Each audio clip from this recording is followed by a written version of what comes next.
With that, I'd like to call this meeting of the Town Board of the Town of Northeast to order and ask you all to rise. Join me in the Pledge of Allegiance. I pledge allegiance to the flag of the United States of America and to the republic for which it stands, one nation, under God, indivisible, with liberty and justice for all.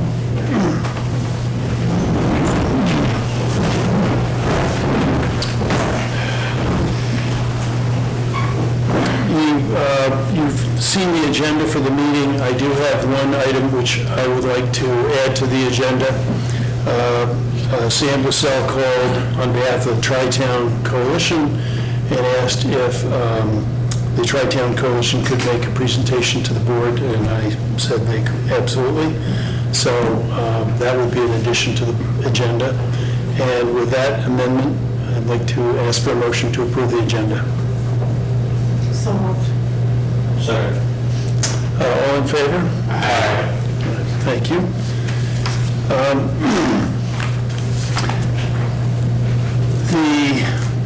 The elephant in the room is the situation that we have here in Milton, in Dutchess County, in the world, with coronavirus, and it has obviously got everybody's attention.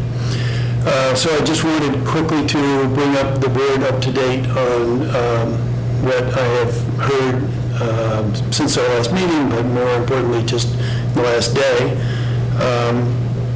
The county is really the first line of defense and activity here for us. The county has been working very, very hard, and I think very responsibly to communicate to all of the towns and villages in the county where we stand. We had a conference call today because the county has had its first confirmed case of coronavirus today. And the county, I was on the phone with Mark Molinaro, and he made the point that first of all, this was something that they expected. They expect more cases down the road. That they feel very much on top of this first case, and that it is not a cause for particular concern. And they will be in touch with the towns. They would not say where this was, except they did say that they had been in touch with the supervisor of the town in question, and they have not called me beforehand, so it is not here in Northeast. Anyway, I want to just talk a little bit about the steps that the town has, that we here in the town have taken. First of all, Town Hall will remain open for business. We are doing our best to maintain it in a very sanitary way, wiping down doorknobs, desks, and so on and so forth, frequently touched surfaces. We are encouraging people to observe social distancing, which we notice in our audience.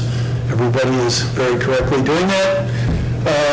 And I am communicating with the employees of the town to keep them posted on what is going on. In terms of the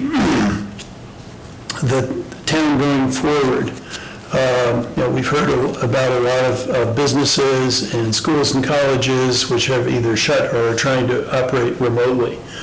And we've had our IT people in here this last week, and there is software which would enable the town to operate remotely, which town employees could use their own computers to actually, as if they were sitting at their desk, go onto their computers and look at their files.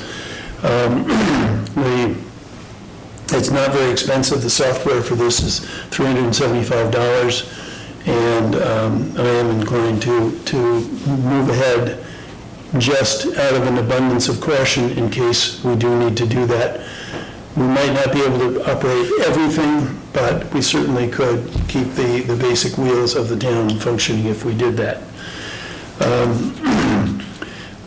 I think it's very important that we continue to communicate with the residents of the town.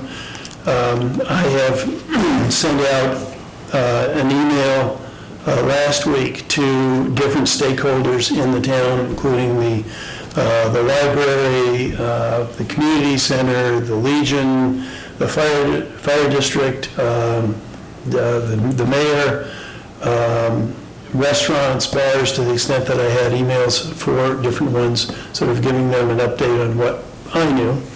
And I do think that continues to be very important. It's in a situation like this, it's easy for rumors to go around that may not be correct and are very unhelpful.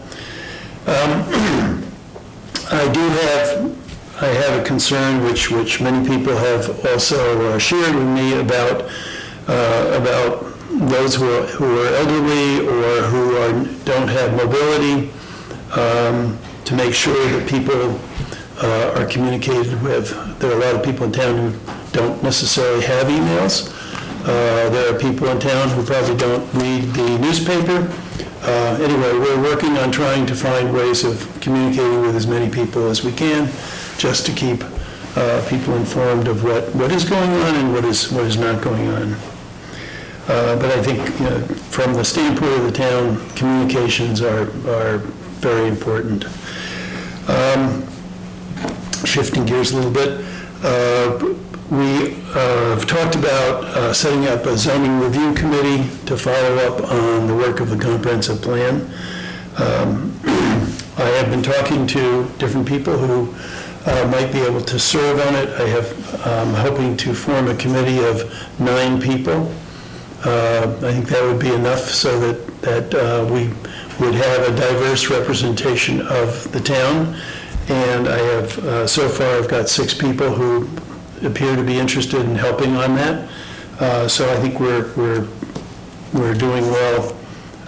Hope to have a committee in place to be formed at our April board meeting. At our last board meeting, we had a hearing on a proposed new sign law for the town.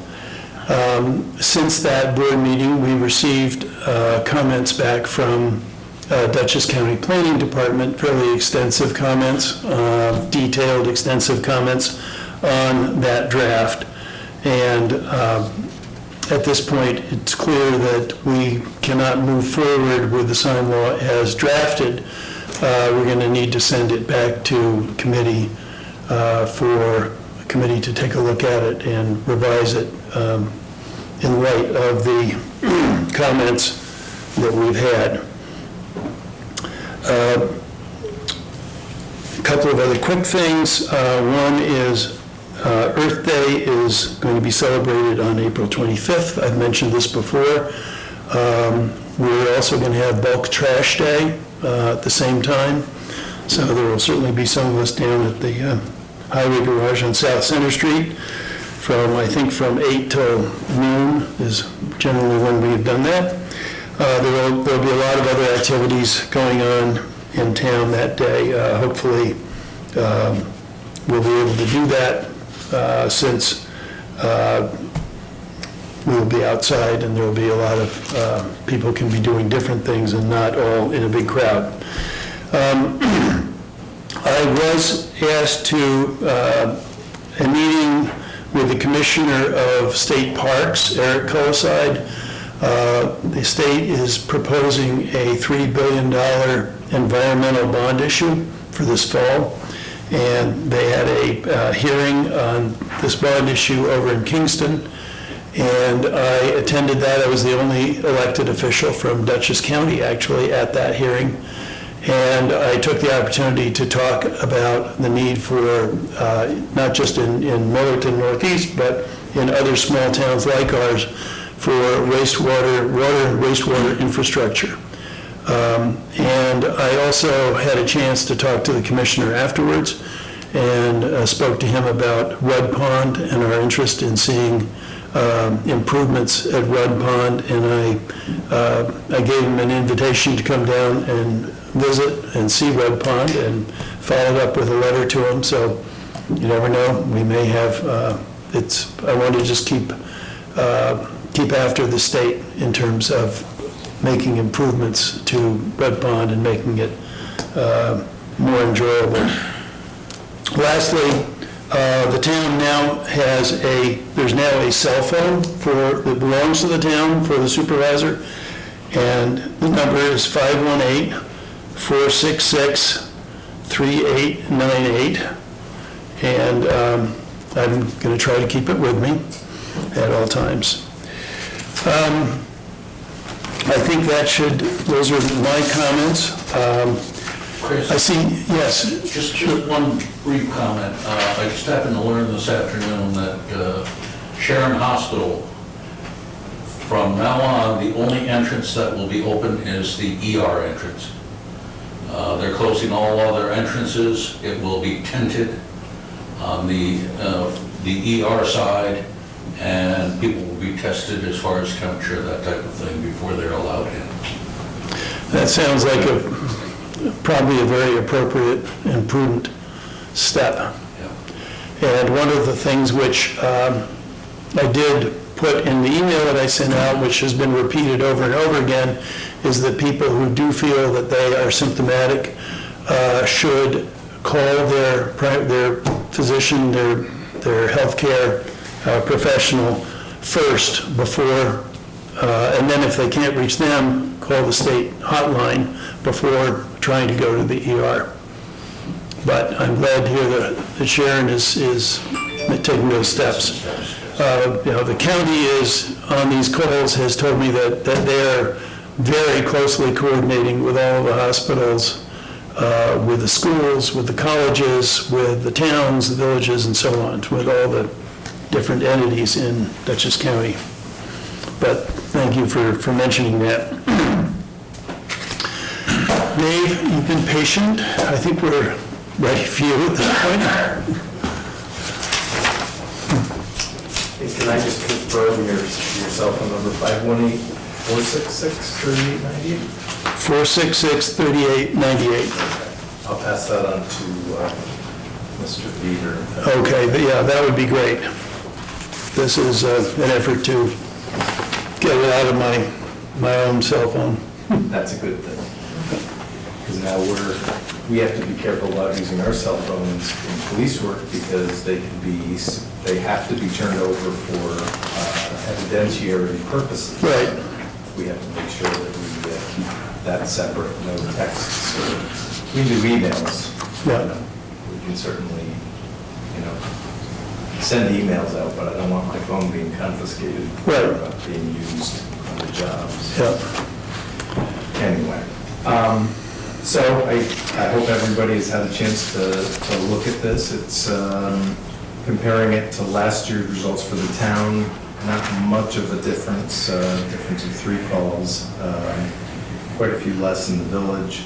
I believe a year ago we were experiencing snow, so that could be parking tickets for snow ordinance. I'm just guessing. I didn't look closely when I went to the blotter, but I think that's probably what the spike is.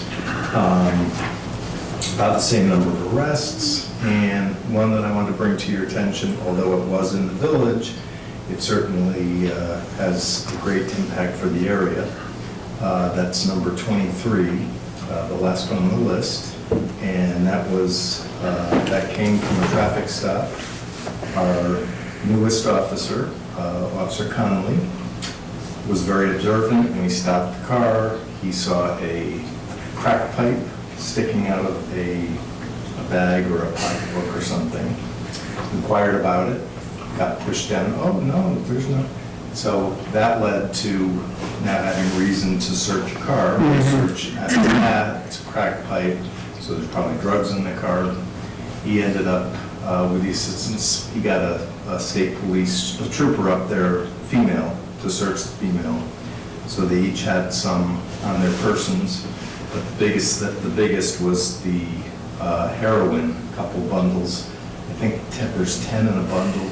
I'm not that versed on that, but 60 packets or 60 preparations of heroin, 2 packets of cocaine, hypodermic needles. So this is not a small seizure. This is quite a large seizure. Now, I might also add, as of January 1st, we couldn't even bring them before the magistrate, one of our local judges, to get arraigned because it doesn't fall in the arraignable or bail offenses. I will tell you, that's a larger seizure than I've heard even the Drug Task Force making in years.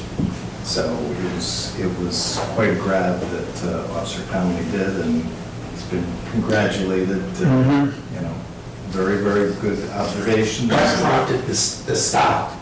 I don't know what it was. I think it was equipment, but I'm not 100% sure. I think there were two traffic violations.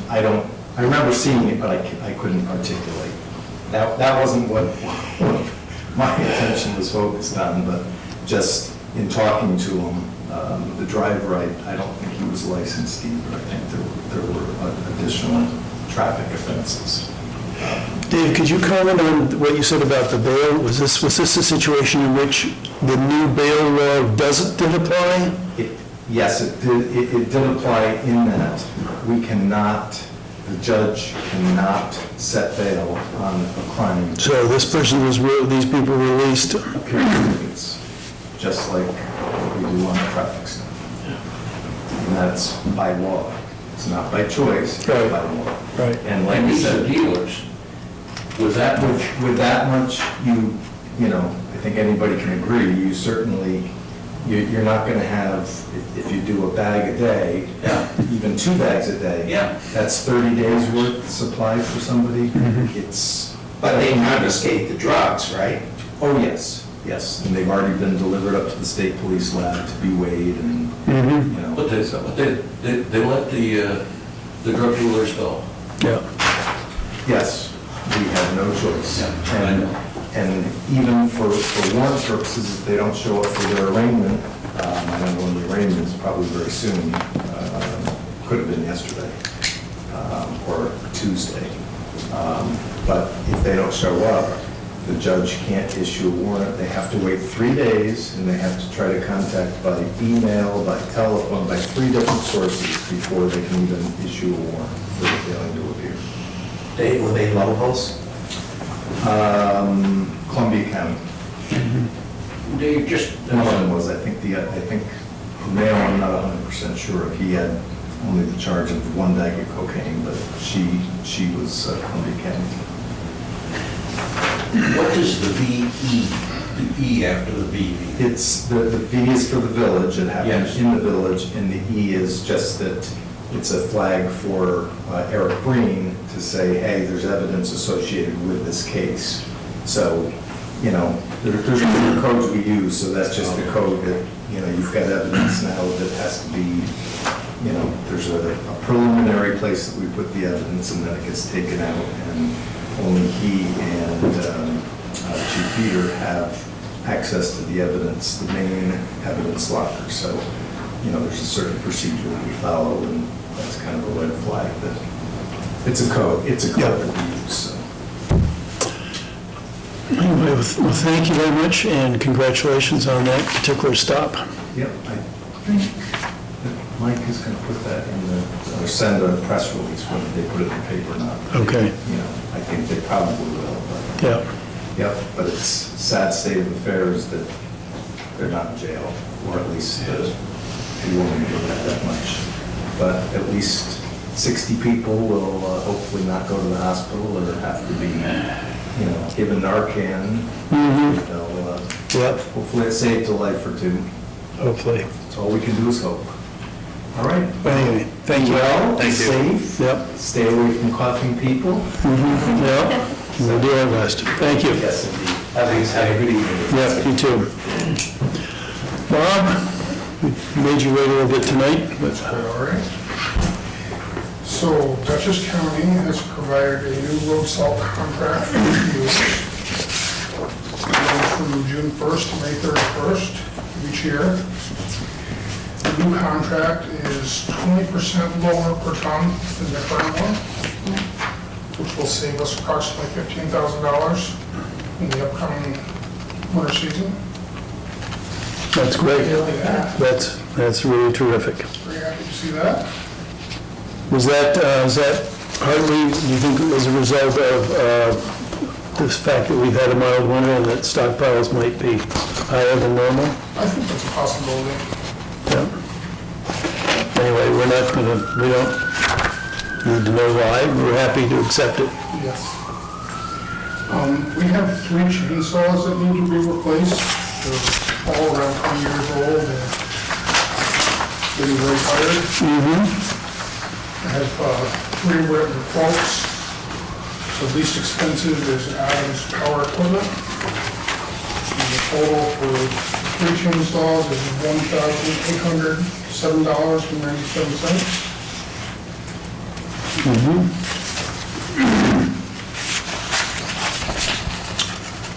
That looks like an important thing for you to have. Very important. I know that you've been doing a lot of tree clearing and here and there, and you should have good saws. We need to get some trees down before the basket. Yep. So we need probably a motion to approve Please. that. Would somebody like to make a motion to approve the bid of $1,807.97? Second. All in favor? Aye. All right, thank you. I had a chance to drive up to Post Road number 4 this afternoon, and it looks great. Looks like you've been doing a lot of ditch work up there. Yes, we have. We finished there, we moved over to K Road now. Okay, great.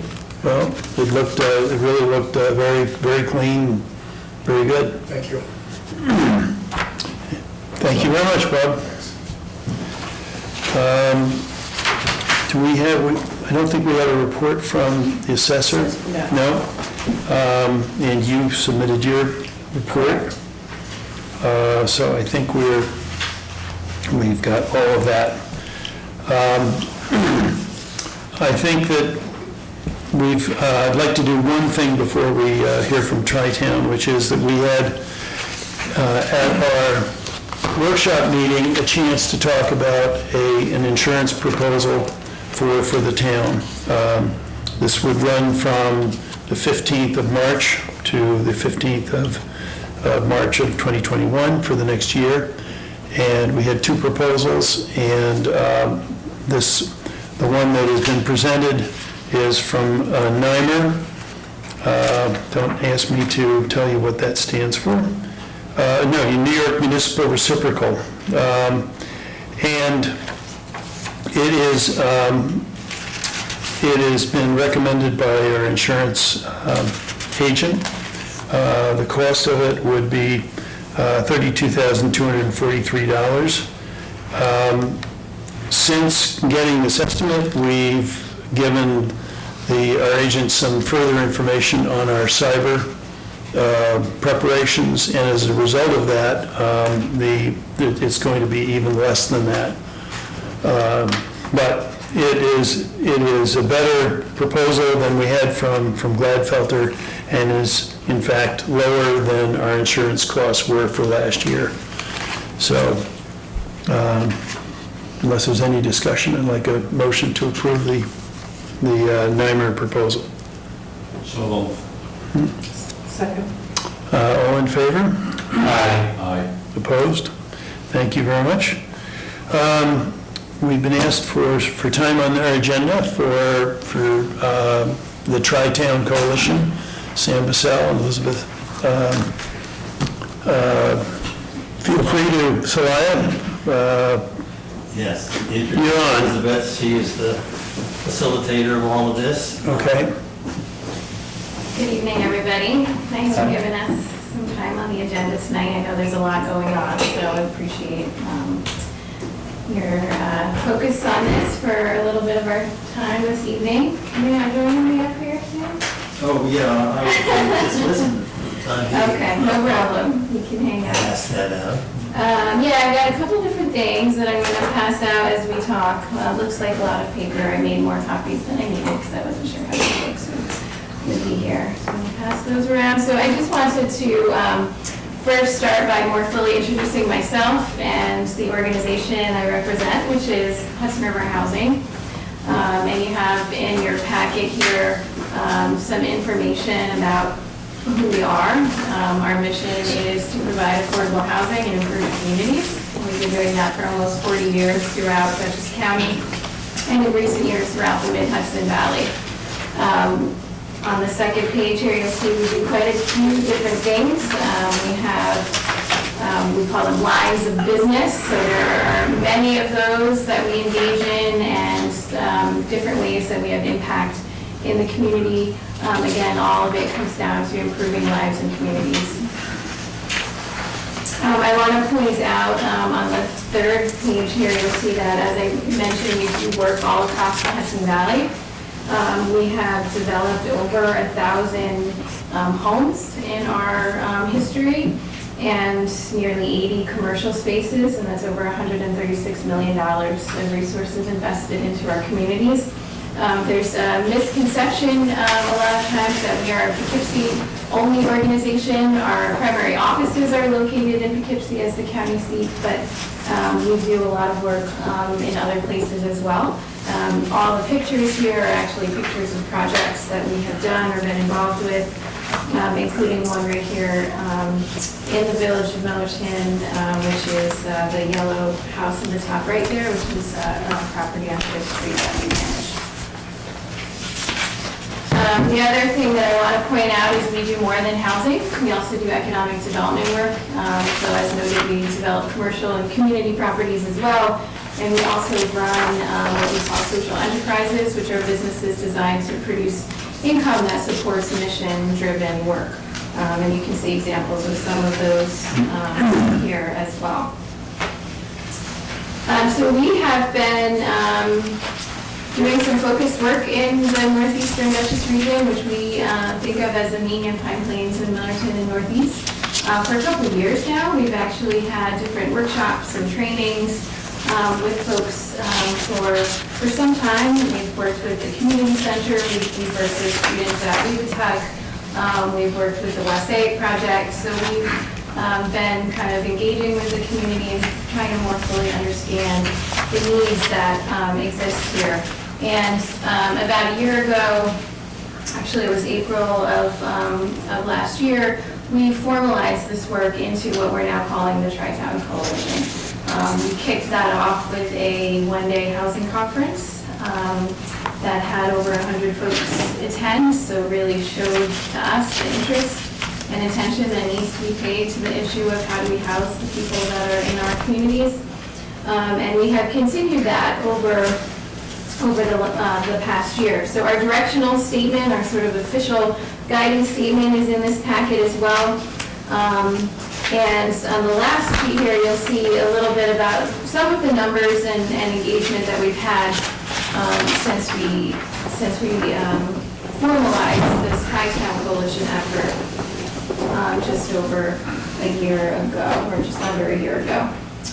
So you can see that we've had some pretty good attendance coming from all across the region. And we've been working to really involve the different community groups that are here, as well as bring in other resources that we have relationships with, like REPCO, which is based in Kingston, and Rebuilding Together in Dutchess County. I know recently Sam has made a connection with Mass Design Group, which is an entity that we've worked with for several years on different projects. So really trying to do what we can to leverage the resources that we have and the partnerships that we have to help support the goals that the communities in this region have. I'm going to now pass around to you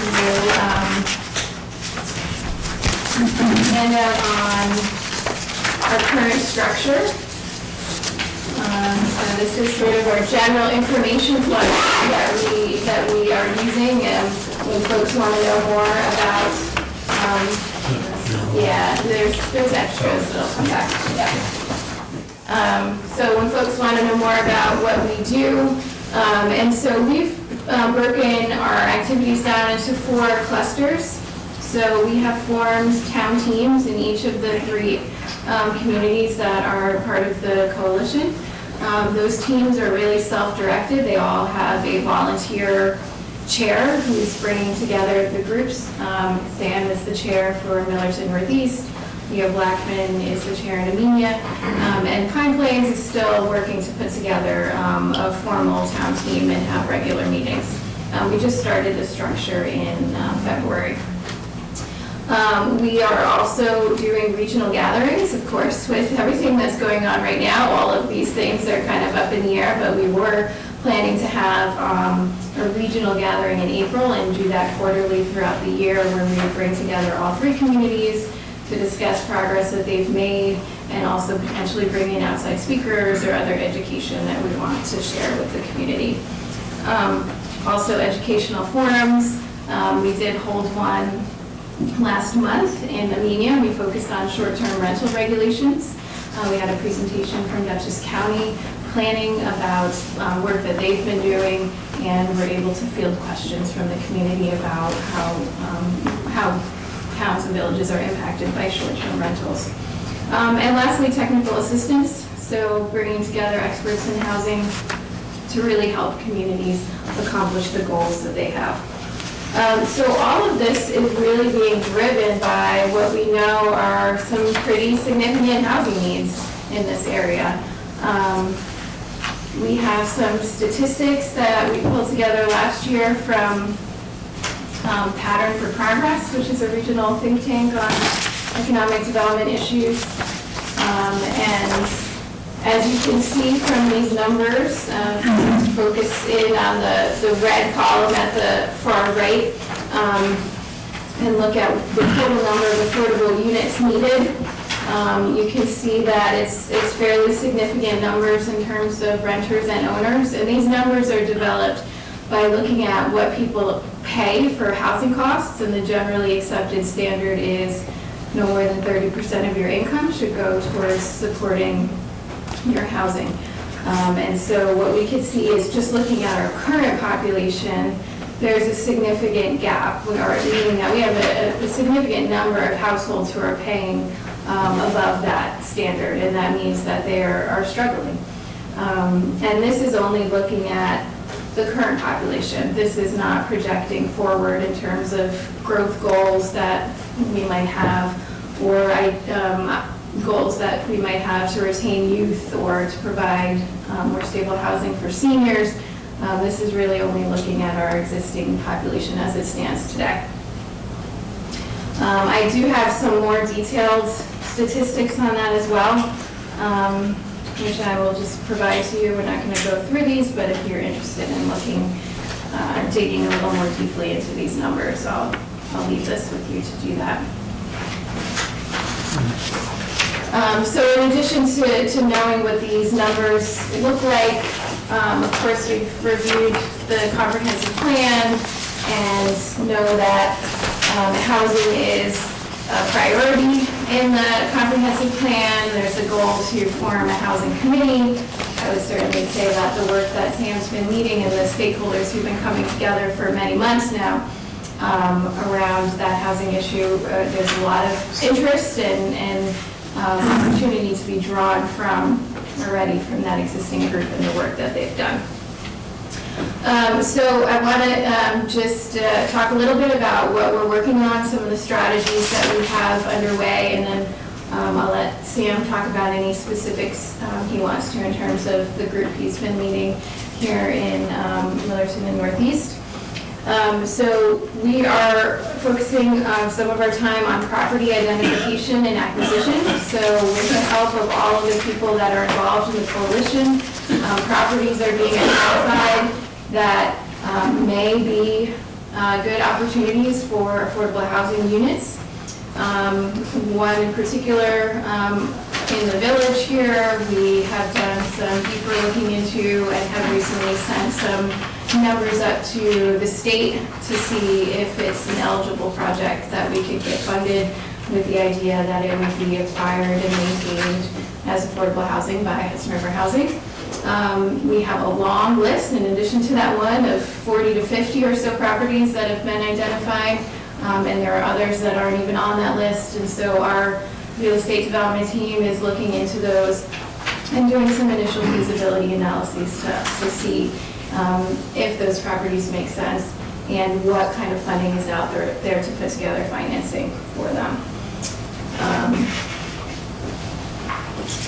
So speaking of financing, we certainly have traditional pools of money that we tap into, that we have tapped into for decades to do this kind of work, to invest the hundreds of millions, the $125 million or so that I mentioned earlier.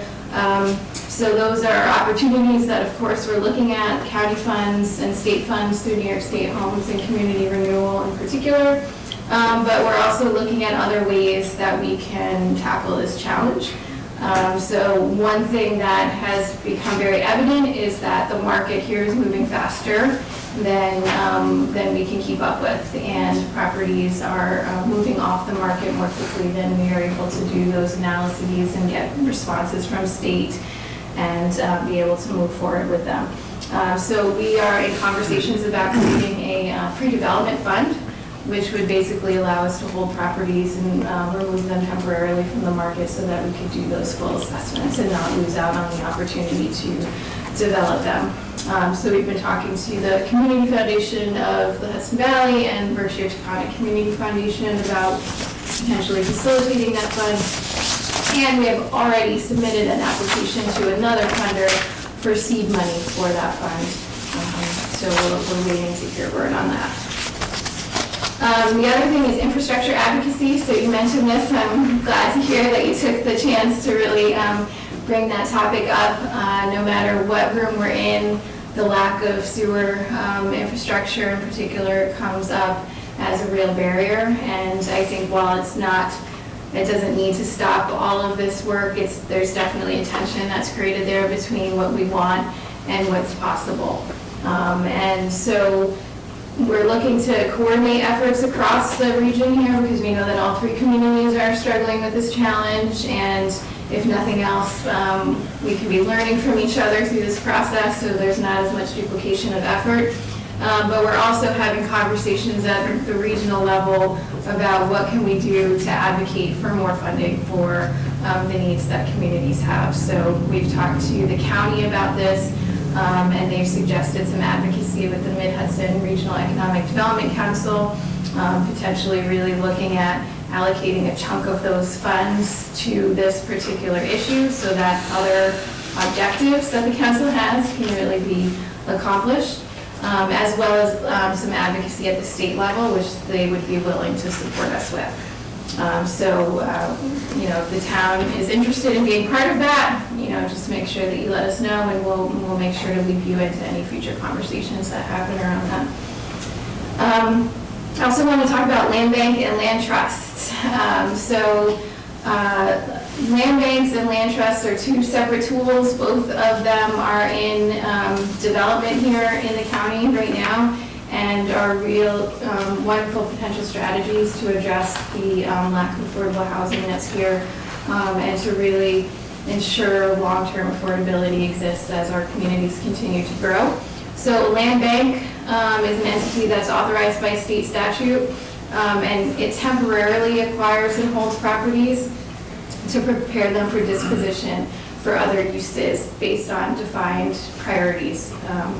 And Dutchess County and City of Poughkeepsie are working on a joint county-city land bank right now. It has been approved at the city level, and it will go for a vote at the county level on May 11th.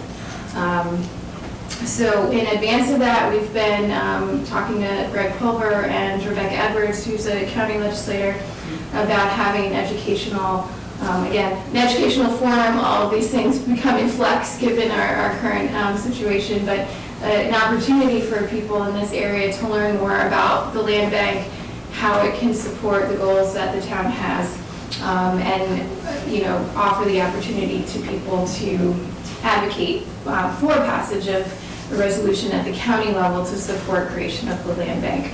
At that point, it would go to the state for approval and initial funding, and then it would come back down to a defined board made up of county and city members that will then implement the land bank activities. So that's one thing in the works. I really think a land bank is a critical tool that would be extraordinarily beneficial based on what we've learned over the past year of what the challenges are. As I mentioned, market moves very quickly here, and the land bank would allow the community to really have much more control over that process. I also mentioned land trust. So while a land bank is a quasi-governmental entity, a land trust is either a private standalone nonprofit or a program within a nonprofit. And what a land trust does is it owns property long-term. And it restricts that property so that it can be maintained as affordable in perpetuity. And it does that by restricting future sales price and maintain through deed restrictions or ground leases, and ensuring that future households that occupy that property meet certain income criteria. So it does pay taxes. This is one concern that many communities have, but often these are homeowner units that are put into a land trust, and those homeowners do pay property taxes.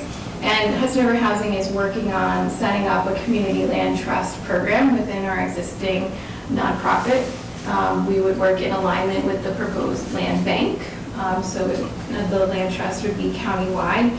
And again, it would be an opportunity for properties that are deemed priority for affordable housing use and that the town wants to see maintained for that use, to move into the land trust and to have long-term 99-year renewable restrictions on those properties.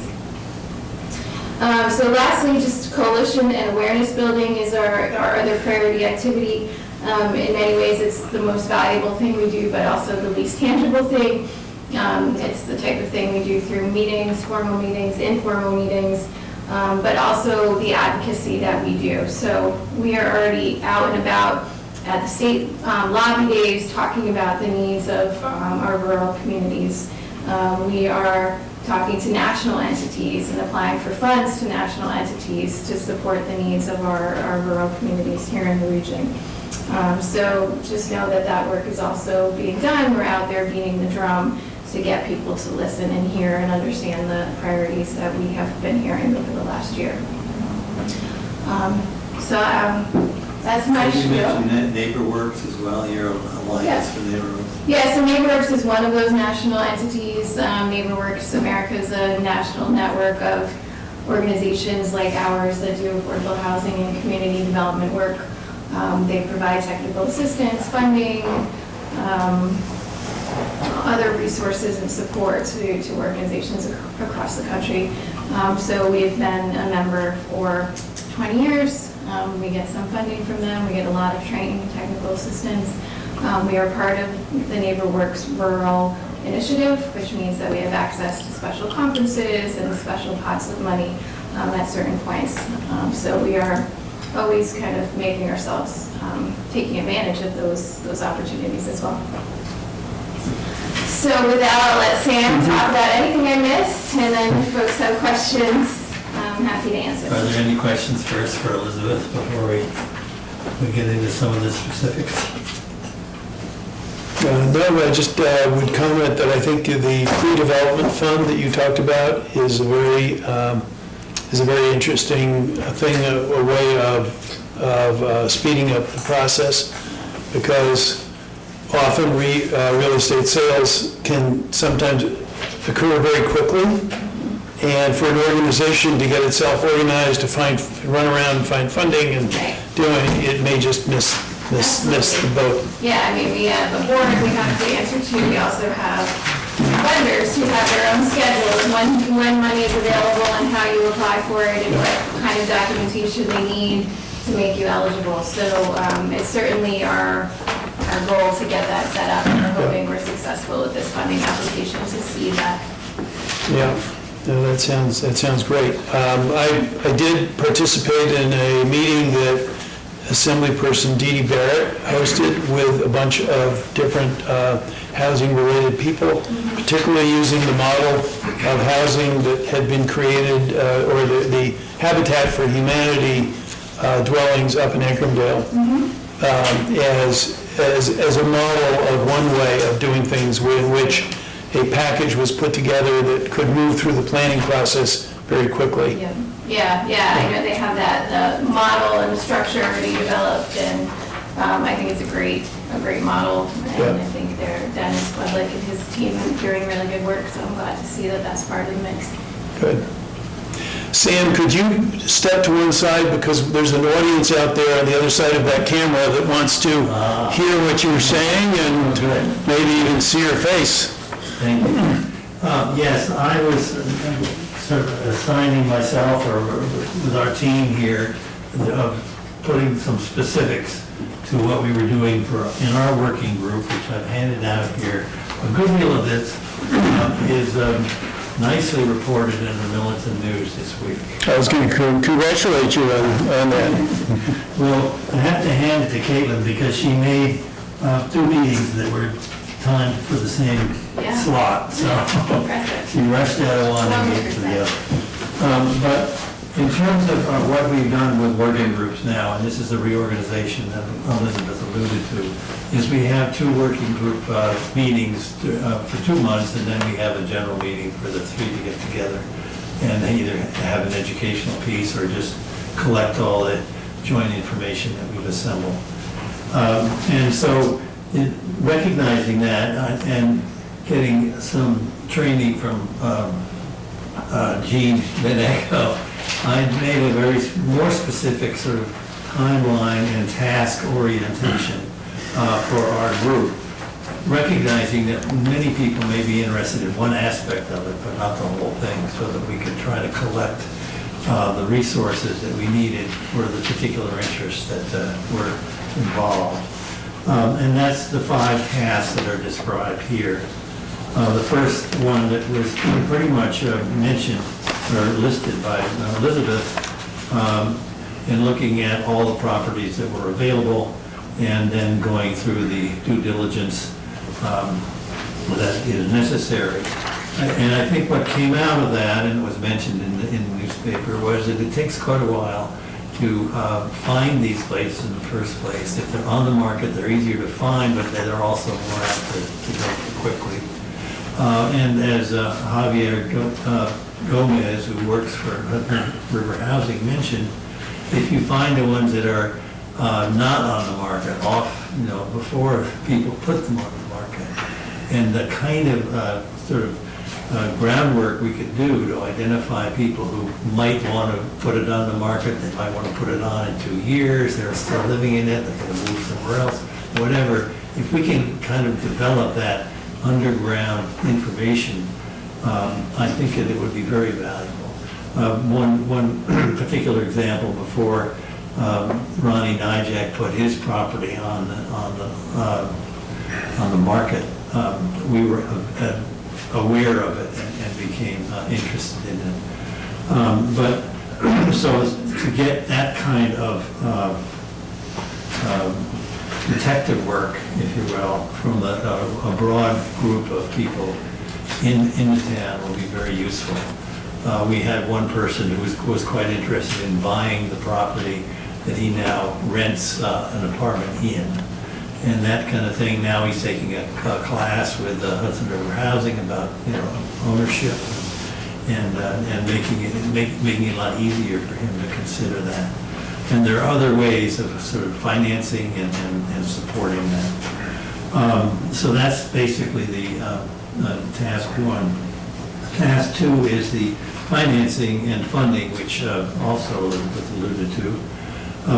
And I put in bold number B there, identifying other possibilities, funding options, housing or land trust, local revolving fund, and that's the one that we are talking with both the community foundations for the Hudson Valley and the Berkshire Taconic, and advancing quite nicely in that direction. We just received some positive interest from both of those organizations as to how to set that up. It's complicated, but because it needs to be nimble, it needs to be, and somebody has to administer it.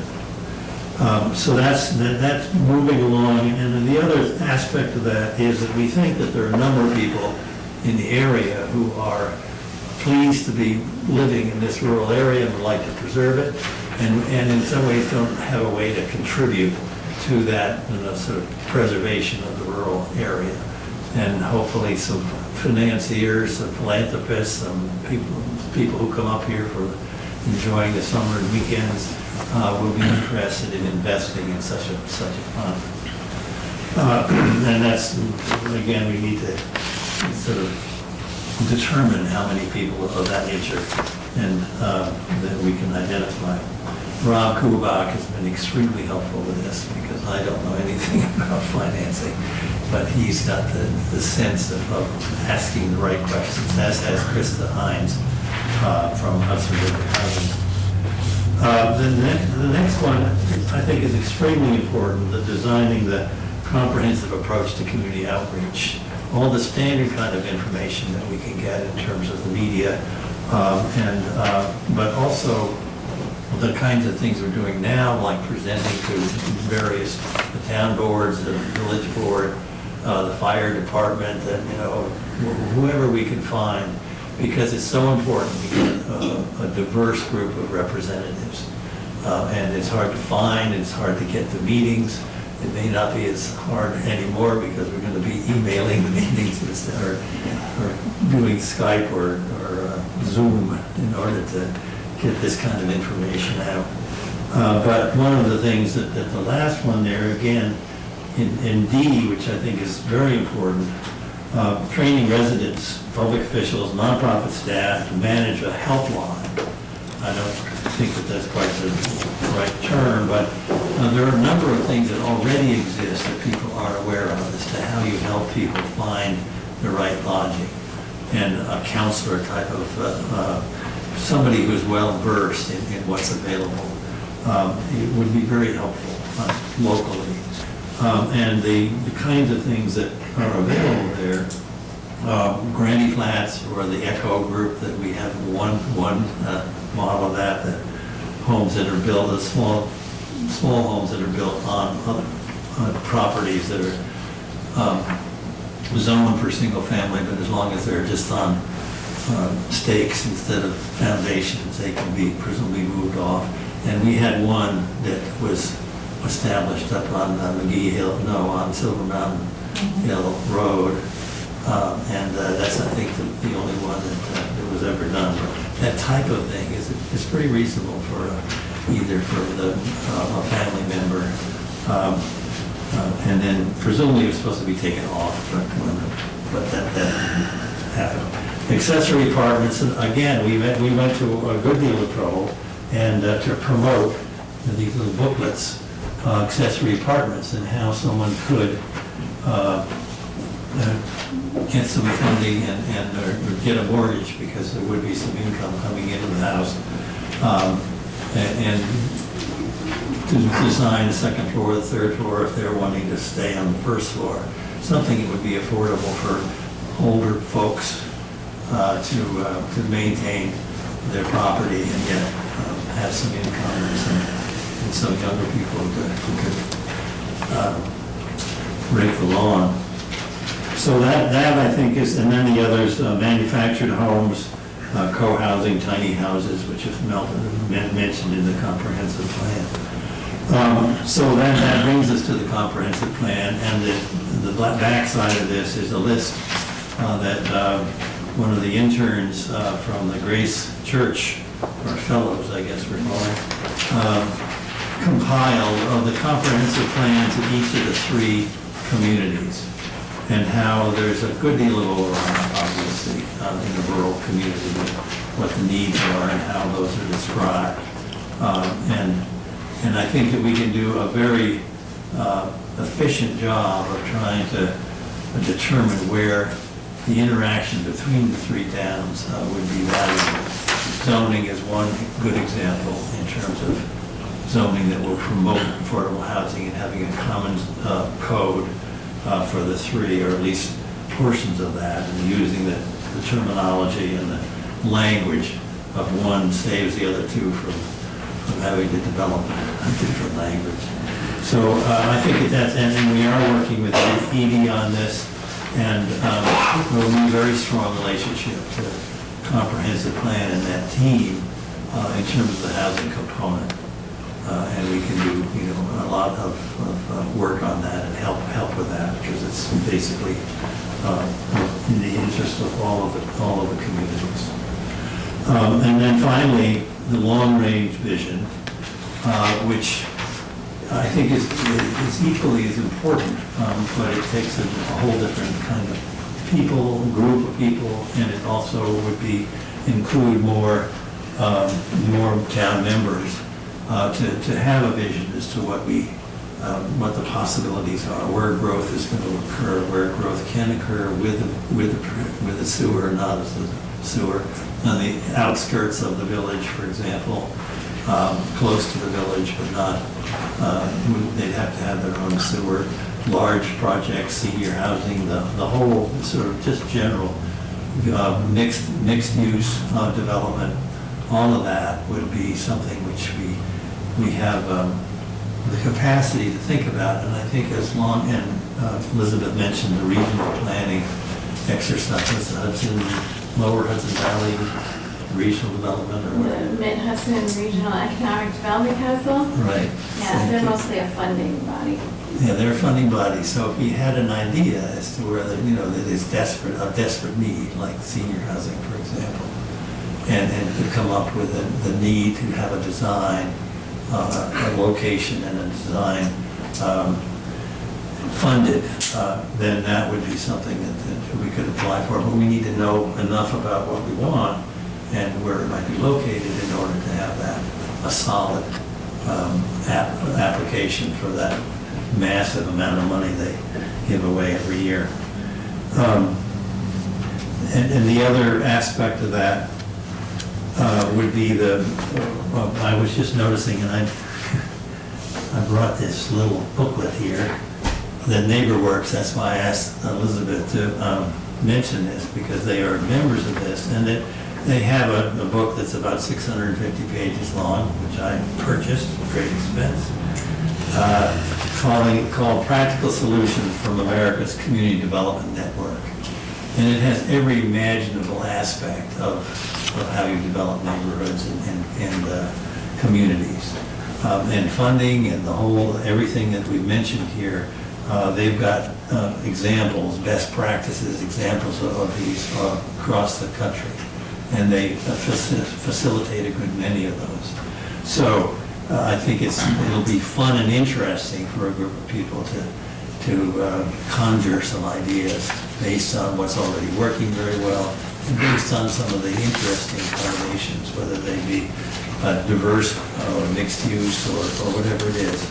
So that is something that intrigues me since the book arrived yesterday, Wednesday, and I was able to look at the extensive, and also Hudson River Housing is mentioned in it for the underwear factory, right? For maybe twice. Middle Main Initiative, maybe twice. I know we're in there for our Middle Main Initiative in downtown Poughkeepsie.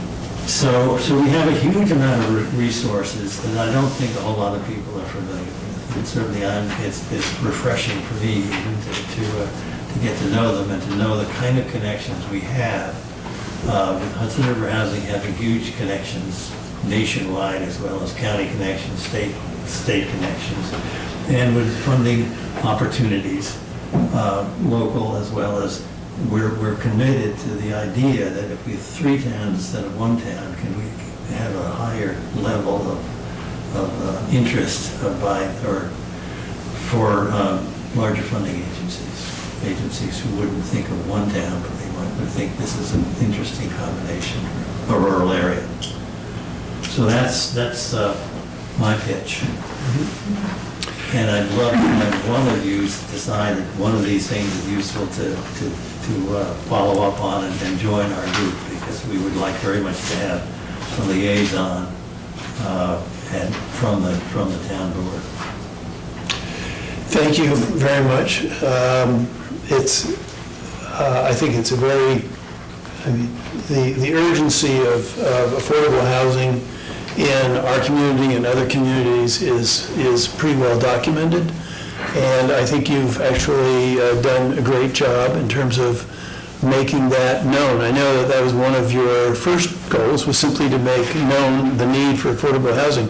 I think you can check that box. I think you've done that, and, Now all we have to do is find 1,000. yeah, well, it's too bad that there aren't 100 Sam Lassells here who could populate these committees and so on and so forth. But this is something you've put so much time and effort into, Sam. It is worthy of really some recognition and a lot of praise. I need help. Yeah, well, this is, we're a small community, and there aren't a lot of people sitting around with nothing to do who have hours to spend on committees, or who have significant resources that they would like to dedicate to this as opposed to something else. But I think it's important for us to be kept up to speed on what it is that you're doing and what Hudson River Housing is doing to assist in this. And this list of severely cost burden and people paying more than 30% of their income for housing for the town of Northeast is certainly sobering. For sure. Anyway. Thank you for the opportunity. Yeah, I hope you will continue to keep us informed and posted on what you're doing and where we can be helpful. Thank you. Thank you. Sure. Okay. Anyone else have any further questions? Any other questions? Otherwise, thank you very much. Safe travels, and thank you, Elizabeth, for coming all the way across the county. Happy to do it. I want to just, moving on, just let the board know that we had a request from the park for a proclamation for the Parkinson's Awareness Month, which I did sign in return on behalf of the town, noting that the month of April is Parkinson's Awareness Month, and we recognize that. Last year, we had a request from an organization for recognition of April also as Mental Health Month.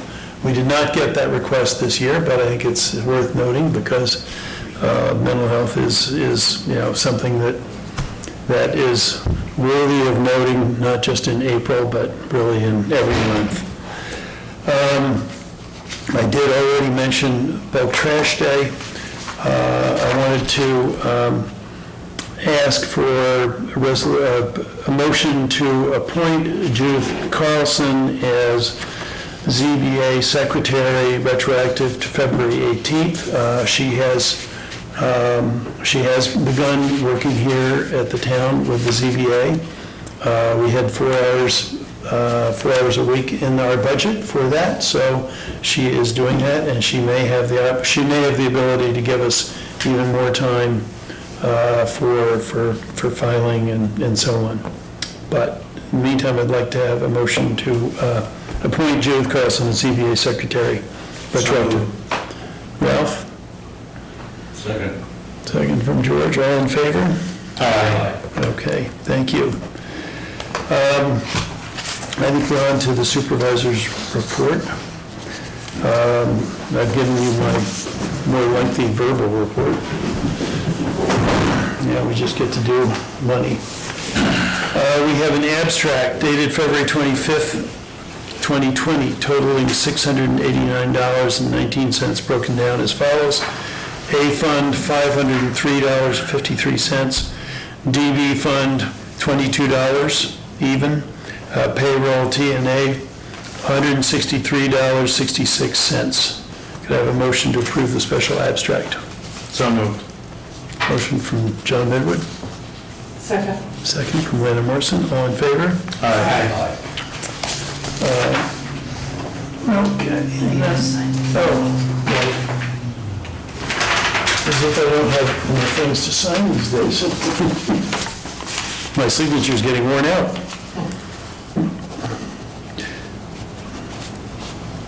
3/12/2020. We have an abstract dated March 12th, 2020, totaling $326,411.84, broken down as follows. A fund, $189,040.33. B fund, $101,443.33. DB fund, $27,353.91. Capital projects, H1, $8,040 even. TNA escrow, $534.27. Could I have a motion to accept the abstract? So moved. Second. Second from Ralph Fidelli, all in favor? Aye.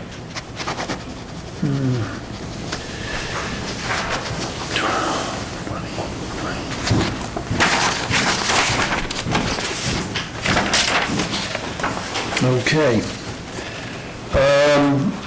The voucher committee for April would be John Midwood and Lana. Because I think George and Ralph were this past month. We have, the town clerk has sent you a draft of minutes for the meeting of February 13th. I think you've all had a chance to see those minutes. Would like just to, before asking for a motion to approve them, say that the town clerk has worked really hard on them, and they are really complete, and I can't find a problem with them, and I looked. Anyway, I'd like to have a motion to approve the minutes. So moved. Second. All in favor? Aye. Minutes are approved. We do not have counsel here, so we do not have any general legal matters to discuss. Anybody have any comments from the audience? Andrew, you're it. I just have one question. Don't shoot the messenger. I'm just curious. Has there been any look into an electric or battery-powered chainsaws? No. Which is wild. During the meeting, I was looking. I don't know how heavy duty, I don't know much about chainsaws. But they look like there's some that have pretty big bars on them. I don't know how long they last per charge, but they weren't that expensive, brand new. And since we all have to be kind of sensitive to climate, and two-cycle engines are, they contribute a lot to pollution. Just wondering if they were looked into, or if they could be. Certainly can. Great, thank you. Sure. I do think that going forward, when we have items of equipment, we're probably not going to be looking at electric snowplows just yet, but there are some other smaller items of equipment where battery-powered electric utensils may be able to be used. So thanks for the suggestion. With that, unless there's anything else, any comments from the board? I would ask for a motion to adjourn. So moved. Second. All in favor? Aye. We are adjourned at 9 minutes